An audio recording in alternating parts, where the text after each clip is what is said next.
ഓം ശാന്തി.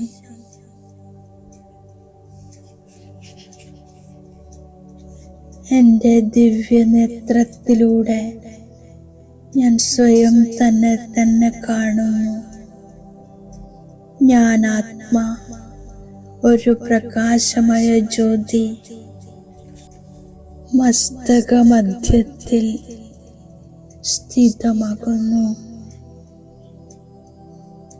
ഒരു ചൈതന്യ അമർ ശാന്തസ്വരൂപാത്മ.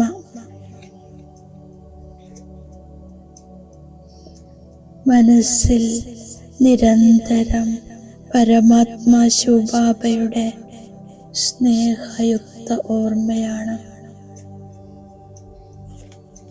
ഞാൻ പരമാത്മ സ്നേഹി ആത്മാവാണ്.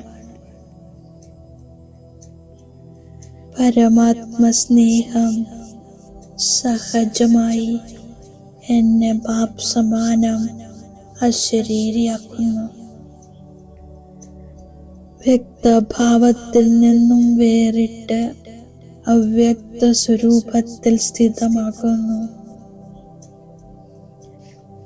ഞാൻ അനുഭവം ചെയ്യുകയാണ്. ഞാൻ ആത്മാ അവ്യക്ത വദനത്തിലേക്ക്, ബാപ്പ് ദാദയുടെ അരികിലേക്ക് പറന്നുയരുന്നു. സ്നേഹസാഗര ബാബ എന്നെ സ്നേഹത്തോടെ നോക്കുന്നു. ഞാൻ ആത്മാവും സ്നേഹത്തോടെ ബാബയെ കാണുന്നു. ഞാൻ പരമാത്മ സ്നേഹത്തിൽ സമാവേശമാകുന്നു, ലയിച്ചിരിക്കുന്നു. പവിത്രതയുടെ ദൃഷ്ടിയിലൂടെ എന്നിൽ പവിത്രത നിറക്കുകയാണ്. എൻ്റെ ഓരോ വചനവും ബാപ്പ് സമാനം വരദാനിയാകുന്നു. മധുരമായ ബാബ, ഞാൻ ബാപ്പ് സമാനമായിരിക്കും. സർവ്വതിലും സമ്പന്നമായ ബാപ്പ് സമാനം എൻ്റെ മുഖവും നയനങ്ങളും ബാപ്പ് സമാനം റോസാപ്പൂവ് പോലെ വിടർന്നിരിക്കും. അവ്യക്തവദനത്തിൽ അവ്യക്തമിലനത്തിന് ശേഷം ഞാൻ സാകാരി ലോകത്തിലേക്ക് മടങ്ങുന്നു. നിരന്തരം ബാബയുടെ സ്നേഹത്തിൽ സമാവേശമാകുന്നു. എനിക്ക് ബാപ്പ് സമാനം മഹിമായോഗ്യനാകണം. സദാ പുഞ്ചിരിക്കുന്നു, സന്തുഷ്ടമായിരിക്കുന്നു.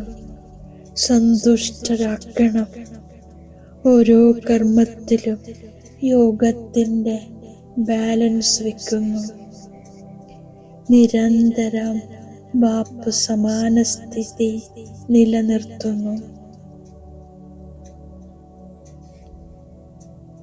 കുട്ടികളെ തനിക്ക് സമാനം മഹിമായോഗ്യരാക്കി മാറ്റാൻ ബാബ വന്നിരിക്കുകയാണ്. അതിനാൽ ഞാൻ ബാബയുടെ മഹിമ നന്നായി ധാരണ ചെയ്യുന്നു. ബാബ പറയുന്നു, ദേഹി അഭിമാനിയായി മാറൂ. സ്നേഹത്തോടെ ബാബയെ ഓർമ്മിക്കൂ. ബാബ കുട്ടികളെ കൂടുതൽ മഹിമയുള്ളവരാക്കി മാറ്റുന്നു. ബാബ പതികളുടെയും പതിയാണ്, പിതാക്കന്മാരുടെയും പിതാവാണ്. ബ്രഹ്മാവിലൂടെ ശിവബാബയ്ക്ക് സ്ഥാപന ചെയ്യണം. ബാബ ജ്ഞാനസാഗരമാണ്. മനുഷ്യ സൃഷ്ടിയുടെ ബീജരൂപമാണ്. പതിത പാവനനാണ്. ഏതാണോ ബാബയുടെ കർത്തവ്യം അത് തന്നെ എൻ്റേതും. ഞാൻ ഓരോ നിമിഷവും ആത്മാവാണെന്ന നിശ്ചയത്തിൽ ഉറച്ചിരിക്കുന്നു. ഒരേ ഒരു പ്രിയതമന്റെ അരകൽപ്പത്തെ പ്രിയതമകളാണ് നമ്മളെല്ലാവരും. എൻ്റെ ആദ്യത്തെ കടമയാണ് ബാബയെ ഓർമ്മിക്കുക. ഞാൻ സർവരുടെയും മുക്തിദാതാവാണ്, സർവരുടെയും മംഗളകാരിയാണ്. പതിതരെ പാവനമാക്കുന്ന കർമ്മം ബാബയുടേതാണ്. അത് തന്നെ ഞാനും ചെയ്യണം. ഈ ബ്രാഹ്മണ ജീവിതം ദേവതകളെക്കാളും ഉത്തമമാണ്. മറ്റെല്ലാവരിൽ നിന്നും ബുദ്ധിയോഗം മാറ്റി ഒരു പ്രിയതമനെ ഓർമ്മിച്ചിരിക്കുന്നു.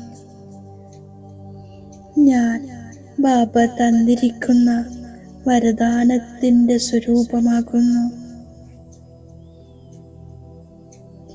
ത്യാഗത്തിന്റെയും സ്നേഹത്തിന്റെയും ശക്തിയിലൂടെ സേവനത്തിൽ സഫലത പ്രാപ്തമാകുന്ന സ്നേഹി സഹയോഗിയാകുന്നു.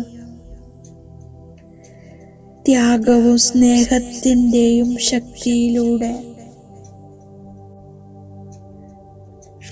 വലയം സൃഷ്ടിക്കൂ, എങ്കിൽ സഫലത ലഭിക്കും. മാലാഖയാകണമെങ്കിൽ വ്യർത്ഥ സംസാരം അഥവാ അസ്വസ്ഥമാക്കുന്ന സംസാരത്തിൽ നിന്നും മുക്തമാകൂ. ഓം ശാന്തി.